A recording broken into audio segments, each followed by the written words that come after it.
Olá, meus amigos. Quero mais uma vez agradecer a Deus. A última lição que eu teria apresentado aqui falava a respeito do milênio. E enquanto eu ia apresentando o assunto ligado ao milênio, mencionei um fator de extrema importância que precisa de ser compreendido, que fala sobre o inferno. Mas antes de falar deste assunto, eu convido a vocês a podermos orar. Vamos orar. Maravilhoso Deus que habita nos altos céus, obrigado por teu amor. Quero neste momento convidar a sua presença para que o Senhor nos possa ajudar a compreender o assunto que vamos aqui refletir, que fala sobre o inferno. Muitos pastores, homens brilhantes, têm apresentado uma imagem falsa de quem é o Senhor, mas quero te pedir que o Senhor possa tirar estas ideias das mentes daqueles que se calhar te seguiam por medo. Por favor, Jesus, auxilie-nos. Em teu nome clamamos e amém. Então, amigos, eu tenho visto, não é, muitos pastores, grandes pregadores, obreiros que têm estado a apresentar mensagens ligadas ao inferno e o tormento eterno. E ao apresentarem estas mensagens, eles emitem ou transmitem um senso de medo nos seus membros. Alguns utilizam isto como uma estratégia de manter os membros na igreja, não é? Alguns utilizam isto como estratégia de granjear mais membros. Alguns utilizam isto como forma de poder levar as pessoas a Deus de uma forma forçada. Mas não é isso. Não é assim como as pessoas precisam e devem seguir a Deus. Precisamos de apresentar o amor de Deus aos homens. Não é vontade de Deus destruir os seres humanos, por mais que isto virá a acontecer. Mas não é a vontade dele. Muitos líderes mostram uma imagem falsa de quem é Deus. Apresentam aos seus membros um Deus arrogante, um Deus mau, o que não é verdade. A Bíblia não apresenta um Deus assim. Então, muitos líderes apresentam o Senhor Deus desta maneira. Quando você não for a fazer isto, você vai para o inferno. Se você não fizer isto, você vai ao inferno. Então, mas o que a Bíblia nos ensina a respeito do inferno? Eu peço a vocês para que possam prestar muita atenção e acompanhem-me enquanto vou aqui fazer a apresentação deste assunto sobre o inferno. Então, de acordo com o consenso do ensino bíblico, prestem muita atenção, o consenso do ensino bíblico, não existe presentemente, neste momento que estamos a falar, um inferno ou lugar de súplicas. Quando se fala de inferno ou lago de fogo, será nesta terra, no fim dos tempos, depois do milênio, em que os ímpios de Satanás serão completamente queimados. Será neste momento. Mas neste exato momento que estamos a falar, não existe um lugar chamado lugar de tormento eterno. Não existe um lugar chamado lugar de súplicas. Não existe. Muitos têm utilizado aquela parábola que está no livro de Lucas capítulo 16, a partir do verso 19 para frente, que fala sobre o rico e o Lázaro. A Bíblia fala claramente que se refere a uma parábola. Parábola é uma espécie de comparação. Cristo muitas vezes utilizou as parábolas para poder explicar certas coisas aos homens. E as parábolas que ele utilizava, muitas vezes, elas estavam ligadas ao estilo de vida que as pessoas levavam naquela altura. A parábola dos agricultores, por exemplo, ele utilizou quando estava a lidar com agricultores. A parábola da ovelha perdida, ele utilizou esta parábola quando estava a lidar com pastores de ovelhas. Então, estas parábolas ele utilizou como uma ilustração, uma comparação do que na verdade pode vir a acontecer.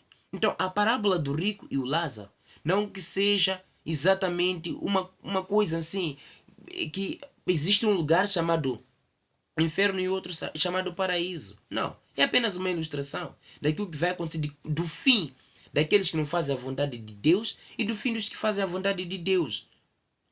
Porque se assim fosse, por exemplo, um lugar chamado inferno, as pessoas queimam lá para todo sempre, choram e outras a viverem bem do outro lado, então Deus não seria de amor. Não só. Se as pessoas estão do outro lado a viver eternamente, Jesus Cristo, quando ele vier pela segunda vez, há de vir levar a quem? Uma vez que as pessoas já estão lá a viver eternamente. E depois dos 1000 anos, os que serão ressuscitados para a destruição eterna, quem serão, uma vez que as pessoas dizem que já estão lá a queimar? Então são coisas que não fazem sentido. Só peço para que me acompanhe.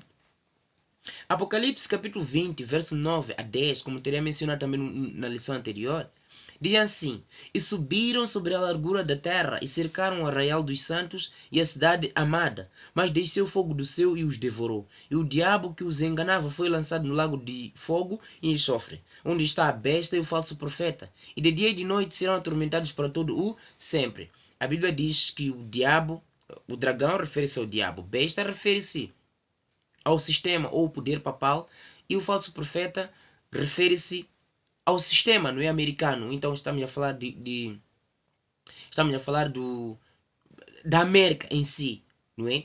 Estamos a falar da América. Então, também estes foram lançados no lago de fogo, a semelhança do que aconteceu com Satanás. Então, o inferno na Bíblia possui alguns significados que vou passar aqui a apresentar. Existem algumas palavras que se utilizam para referenciar ou se referir ao inferno.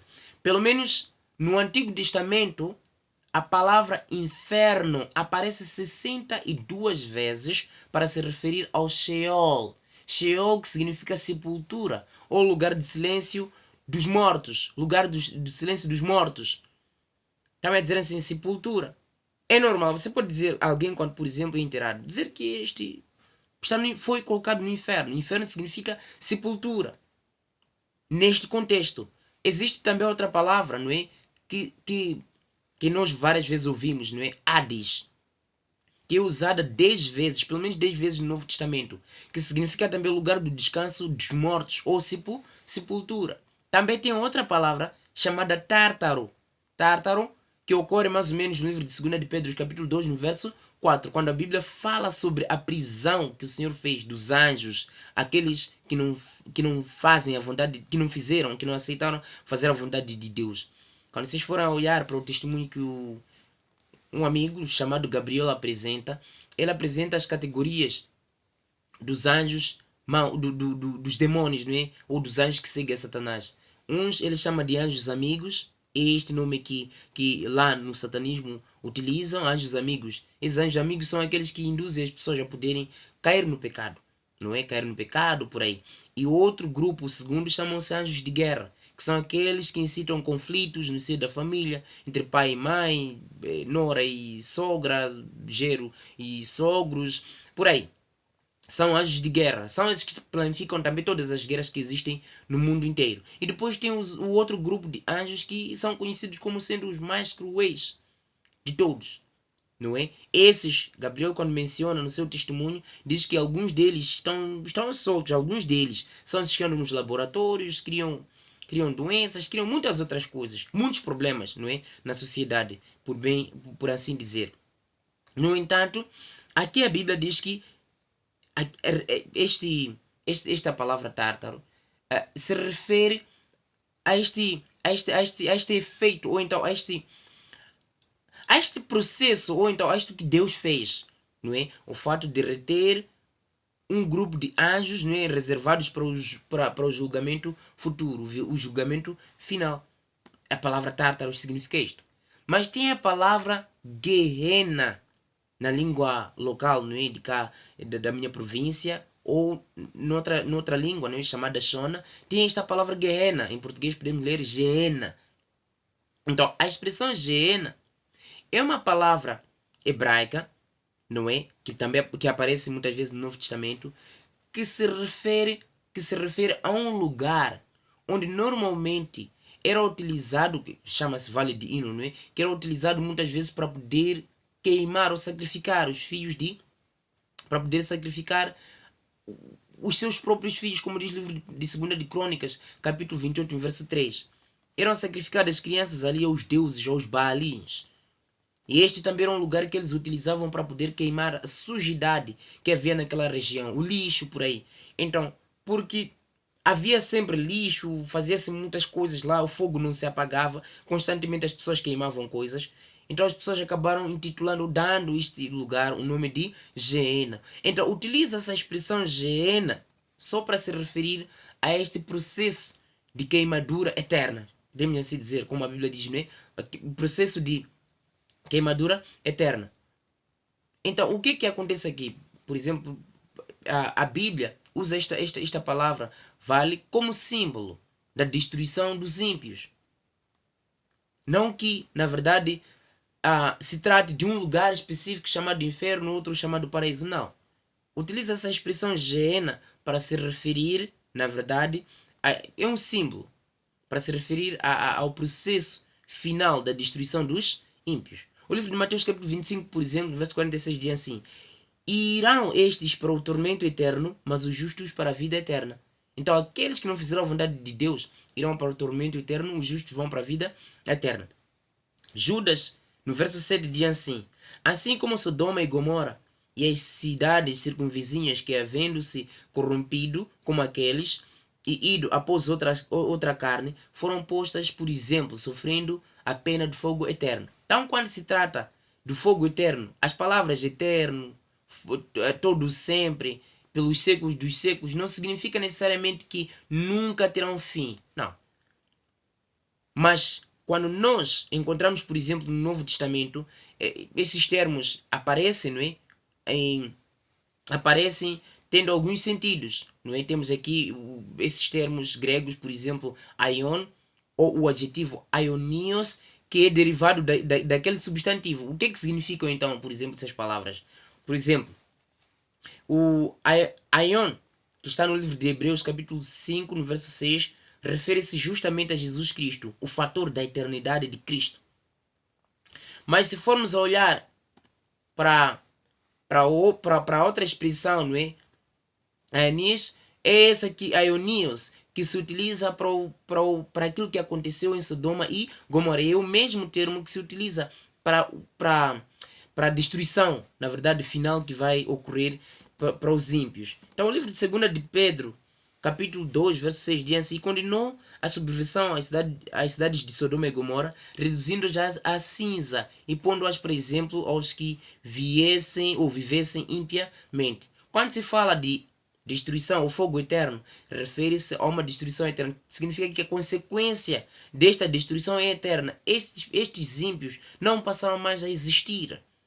Então, dizer que há um lugar onde as pessoas queimam eternamente, até hoje, imaginem só, desde até hoje, haver um grupo a queimar, até hoje. Não faz sentido. Não faz sentido.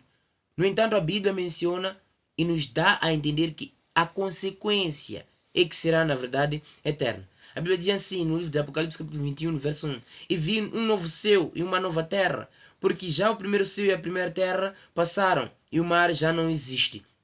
Então, se os ímpios foram destruídos sobre a terra, no imenso lago de fogo, e a seguir a Bíblia apenas fala do novo céu e uma nova terra, onde já não existirá a morte, nem pranto, nem dor, para onde teriam ido os que estavam, por exemplo, sob os efeitos do fogo eterno? Malaquias capítulo 4, no verso 1, diz que eles vão desaparecer para todo o sempre. Nem a sua raiz não se vai notar. Convido a vocês para depois poderem ler este texto para vocês entenderem o que a Bíblia diz. Então, o que há de acontecer com os ímpios? De acordo com a Bíblia, os ímpios primeiro deixarão de existir, como diz o livro de Salmos, capítulo 37, no verso 10. Eles perecerão, serão consumidos completamente. Salmos capítulo 37, verso 20. Desaparecerão. Salmos 37, versos 38. Serão destruídos. Salmos 145, verso 20. Morrerão, como diz o livro de Ezequiel, capítulo 18, no verso 4. Não só, eles serão eliminados por completo do planeta Terra. Eles serão eliminados por completo do planeta Terra. Como diz o livro de Provérbios, capítulo 2, verso 22, serão consumidos. Salmos 21, verso 9, a vida lhes será tirada. Provérbios, capítulo 22, verso 23, e eles tornar-se-ão em cinzas. Malaquias, capítulo 4, versos 3. Então, eles jamais existirão. As ideias que os homens apresentam são erradas. Não é o que a Bíblia nos ensina. Deus é amor. Sendo Deus nosso Pai, Pai de amor, ele não faria uma coisa como os outros pastores e líderes apresentam. Não existe neste momento que estamos a falar um lugar chamado inferno. Não existe. Além da sepultura apenas como referem as outras palavras, não é? Como Hades, Sheol. Não existe um lugar em que as pessoas queimam para todo sempre neste momento. É mentira que as pessoas apresentam. O inferno será nesta terra aqui.